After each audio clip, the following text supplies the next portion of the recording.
revitalizing your soul through the inspired word of Ellen G. White, inspired by God.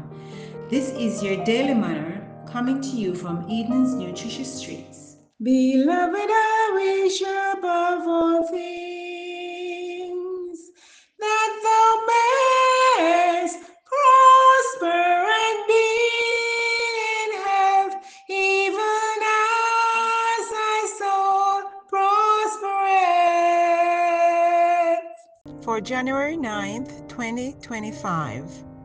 This reading is taken from Healthful Living, Chapter 9, Health Reform, Light Given. The Lord has given His people a message in regard to health reform. This light has been shining upon their pathway for 30 years, and the Lord cannot sustain His servants in a course which will counteract it. Can He be pleased when half the workers laboring in a place teach that the principles of health reform are as closely allied to the third angel's message as the harm is to the body to have their co-workers, by their practice, teach principles that are entirely opposite?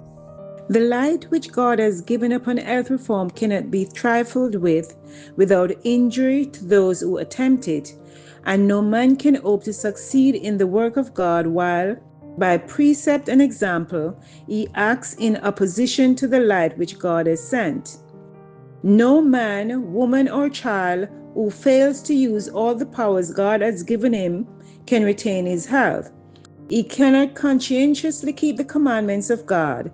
He cannot love God supremely and his neighbor as himself. Common sense in health reform. There is real common sense in health reform. The principles of health reform have the highest authority and deserve a wider spheres than has yet been given them by many who profess present truth.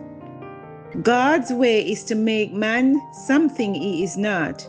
God's plan is to set man to work in reformatory lines. Then he will learn by experience how long he has pampered fleshly appetites and ministered to his own temperament, bringing weakness upon himself. There are those who have stood directly in the way of the advance of health reform.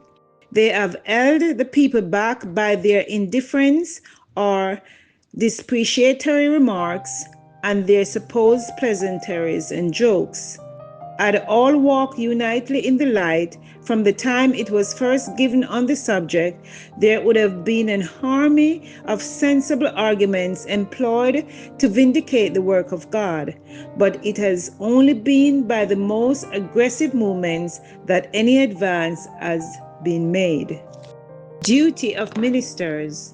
The ministers of our land should become intelligent upon health reform. They need to become acquainted with the science of physiology. Then they will be intelligent in regard to the laws that govern physical life and their bearing upon the health of mind and soul, and will be able to speak correctly upon this subject. In their obedience to physical laws, they are to hold forth the word of life to the people and lead up higher and still higher in the work of reform.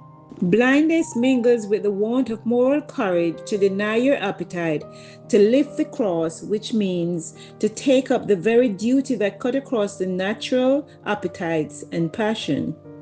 Many have misinterpreted health reform and have received perverted ideas of what constitutes right living. Nature's path is the road God marked out, and it is broad enough for any Christians. All are bound by the most sacred obligations to God to heed the sound philosophy and genuine experience which He is now giving them in reference to health reform. He designed that the great subject of health reform shall be agitated and the public mind deeply stirred to investigate. I therefore beseech you to be hearers as well as doers of the Word of God and the inspirational pen of Ellen G. White. Be sure to listen tomorrow for another Daily Manna coming to you from Eden's Nutritious Street. Thank you for listening.